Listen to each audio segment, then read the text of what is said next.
Welcome back बच्चों। हास्य बाल कवि सम्मेलन पाठ के दूसरे भाग में आपका फिर से स्वागत है।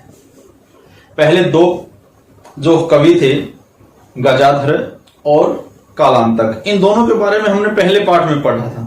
अब हमारे अगले दो कवि आते हैं जिनके में पहला कवि है तुंदिल है। जैसे नाम से भी पता चलता है तुंदिल, तुंदिल का मतलब होता है तोंदू, मोटी पेट वाला। वो कवि है यहां पर अपनी बात के द्वारा सभी दर्शकों को, सभी श्रोताओं को हंसाएगा। क्या कहता है सुनिए। तुंदस्य ऊपरी हस्तम आवर्तन, तुंदस्य पेट के, तोंद के ऊपरी ऊपर, हस्तम हाथ, आवर्तन फेरता हुआ। भी तोंद के ऊपर हाथ फेरता हुआ वो कवि आता है। क्या कहता है? तुंदिलो अहम भो, कि तुंदिल हूं मैं, अर्थात पेटू हूं मैं, मोटा हूं मैं, मोटे पेट वाला हूं मैं। मम अपि काव्यम श्रूयताम, मेरी भी कविता सुनो। जीवने धार्यते च, और अपने जीवन में धारण करो। भाई मेरी भी कविता सुनो और अपने जीवन में धारण करो। क्या कविता है? कहता है परा अन्नम प्राप्य दुर्बुद्धे मां शरीरे दयाम कुरु, परा अन्नम दुर्लभम लोके शरीराणी पुनः पुनः। कहता है परा अन्नम, दूसरे का भोजन, प्राप्य प्राप्त होना, दुर्बुद्ध बहुत ही कठिन होता है। भी दूसरे का भोजन मिल जाए ये बहुत मुश्किल होता है। और दूसरे का अन्नम, अन्न, प्राप्य प्राप्त होने पर, दुर्बुद्धि मां शरीरे दयाम गुरु, जो अपने शरीर पर दया करता है वो कहता है दुर्बुद्धि है।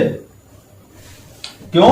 क्योंकि परा अन्नम दुर्लभम लोके, कि दूसरे का भोजन मिल जाना लोके, इस संसार में दुर्लभम बहुत मुश्किल है।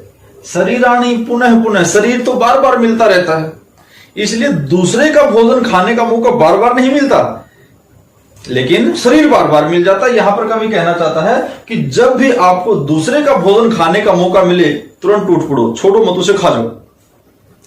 ये बात सुनते ही सर्वे पुनः अट्टाहसम कुर्वन्ति, ये बात सुनकर सभी ठहाके लगाकर फिर जोर जोर से हंसते हैं। फिर आते हैं हमारे कवि नंबर 4, चारवाक है।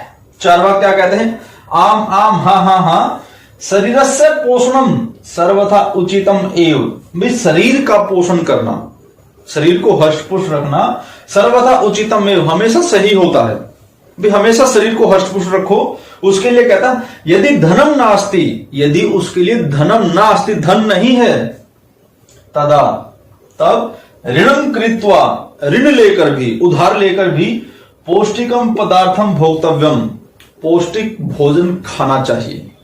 भाई यदि हमारे पास हष्ट पुष्ट रहने के लिए पैसे नहीं है, क्योंकि हष्ट पुष्ट रहने के लिए हमें खाना पड़ेगा, खाने के लिए हमें पैसे होने चाहिए, पैसे नहीं है तो भी कहता है ऋणम कृत्वा, उधार ले लो, कर्ज ले लो, पौष्टिकम पदार्थम भोक्तव्यम, लेकिन पौष्टिक भोजन करना चाहिए। तथा कथ्यति चारवाकम कवि, ये कहना है चारवाक कवि का। क्या कहते हैं? यावत जीवेत सुखम जीवेत, ऋणम कृत्वा घृतम पीवेत।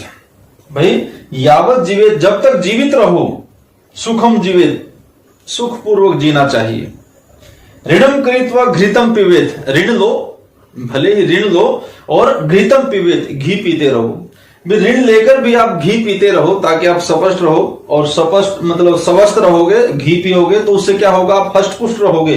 ज्यादा मेहनत करोगे, ज्यादा मेहनत करोगे तो इनकम होगी, इनकम होने के बाद वो ऋण चुका जा सकता है। इसलिए यहां पर कहते हैं जब तक जीवित रहते हो सुखी पूर्वक जीवन यापन करना चाहिए, उसके लिए चाहे ऋण लेकर ही घी क्यों ना पीना पड़े। इतना सुनते ही श्रोता कहते हैं तर्हि ऋणस्य प्रत्यार्पण कथम, तर्हि तो ऋणस्य, उस कर्ज का, प्रत्यार्पण चुकाना कथम, कैसे?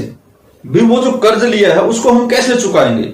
उसको चुकाने के लिए अब आगे बताते हैं चारवाक कवि, सुनिए।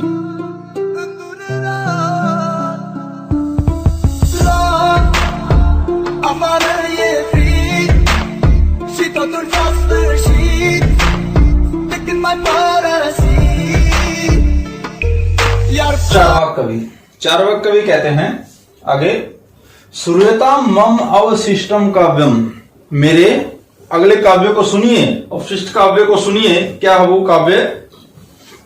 घृतम पीत्वा श्रमम कृत्वा ऋणम प्रत्यार्पेत जनः, अब जैसे पहले कहा था ना कि भाई ऋण लो और घी पियो, हष्टपुष्ट रहो। फिर एक श्रोता ने पूछा था भी जो ऋण लेंगे उसको चुकाएंगे कैसे? अब वही बात आगे चारवाक कहते हैं कि घृतम प्रीत्वा, घी पीकर, श्रमम कृत्वा, मेहनत करो, ऋणम प्रत्यय अर्पित जन, और अपने ऋण को चुका दो।